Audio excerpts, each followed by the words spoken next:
Saviez-vous qu'un roi africain handicapé a bâti l'un des plus grands empires du monde médiéval?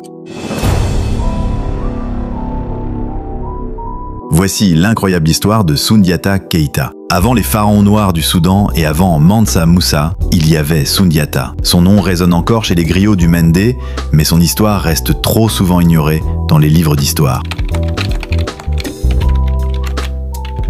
Soundiata est né vers 1210 dans le royaume du Mandé. Il est le fils du roi Naré Magane Konaté et de Sogolon, une femme prédite par des chasseurs mystiques comme la mère d'un roi exceptionnel. Mais à sa naissance, Soundiata déçoit. Il ne marche pas, il est boiteux, maladif. Pour beaucoup, c'est un enfant inutile. Même sa belle-mère le méprise et tente de faire de son propre fils Dankaran le roi. Et puis, un jour, le miracle. Alors qu'il a environ 7 ans, Soundiata, humilié une fois de trop, se lève et marche. Le peuple est stupéfait. Mais le destin de Soundiata ne fait que commencer. Après la mort de son père, la famille de Soundiata est contrainte à l'exil. Le trône est usurpé et l'Afrique de l'Ouest vit sous la terreur d'un roi cruel, Soumaoro Kanté, roi de Sosso. Soundiata grandit loin de son royaume. Il apprend, il observe et surtout, il rassemble. Un à un, les royaumes opprimés par Soumaoro rejoignent son camp. En 1235, il revient et à la bataille de Kirina, le combat décisif commence. Le tyran tombe, le peuple est libre, le Mandé renaît. Soundiata est proclamé Mansa, roi des rois. Il installe sa capitale à Niani et fonde ce qui deviendra l'un des plus grands empires africains, l'Empire du Mali. Mais Soundiata ne se contente pas de régner. Il structure, il organise, il convoque les chefs du Mandé à Kouroukan-Fouga et établit une charte révolutionnaire.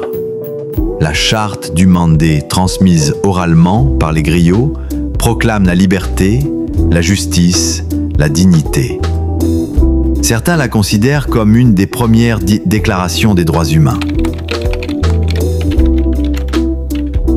Sous Soundiata, le Mali prospère. L'or coule à flot depuis les mines du Bambouk. Le commerce transsaharien enrichit les villes. Tombouctou, Gao, Djenné deviennent des centres culturels et économiques.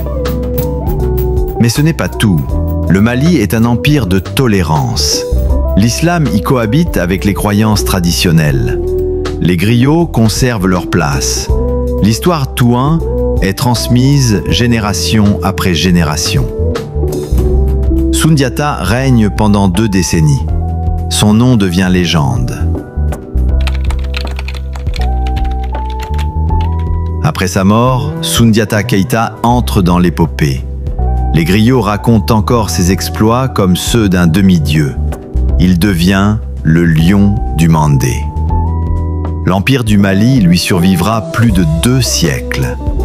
Sa dynastie, les Keita, engendrera Mansa Moussa, l'homme le plus riche de l'histoire. Aujourd'hui encore, dans le Mandé, au Mali, en Guinée ou au Sénégal, son nom est vénéré.